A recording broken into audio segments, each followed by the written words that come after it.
পৃথিবীর সকল দেশের রাষ্ট্রপ্রধান এবং বিশ্ব নেতাদেরকে আমরা ধিক্কার জানাই। ফিলিস্তিনে যে সকল হিউম্যানিটেরিয়ান এইড পৌঁছানোর কথা ছিল সেগুলো পৌঁছাইতে দেয়া হয় নাই। পৃথিবীর বিভিন্ন মানবাধিকার সংগঠন, বিভিন্ন হিউম্যান এইড সংগঠন যারা বিভিন্ন রকমের সাহায্য পৌঁছানোর কথা ছিল সে সকল সাহায্য ফিলিস্তিনিতে পৌঁছাইতে দেয়া হয় নাই।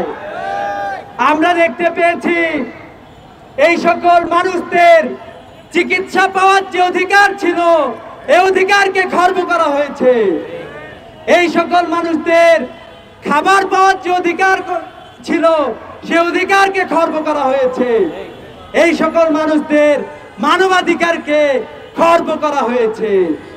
আমরা বিশ্বব্যাপী এই বর্বরচিত গণহত্যা এবং এ ধরনের অ্যাক্টিভিটিসের বিরুদ্ধে আমরা বিশ্বব্যাপী অবস্থান গ্রহণ করছি, ধিক্কার জানাচ্ছি। জাতিসংঘ সহ আন্তর্জাতিক সকল সংস্থা সহ পৃথিবীর সকল দেশের রাষ্ট্রপ্রধান এবং বিশ্ব নেতাদেরকে আমরা ধিক্কার জানাই।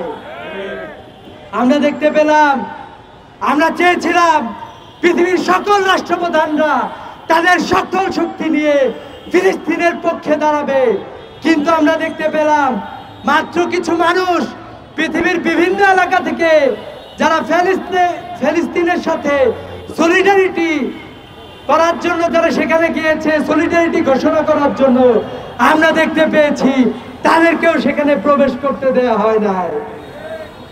আমরা বলতে চাই যে আপনারা এই ধরনের কার্যক্রম করে ফিলিস্তিনের মানুষদেরকে, ফিলিস্তিনের মানুষের মনোবলকে আপনারা কোনোদিন নস্যাৎ করতে পারবেন না, পারবেন না, পারবেন না।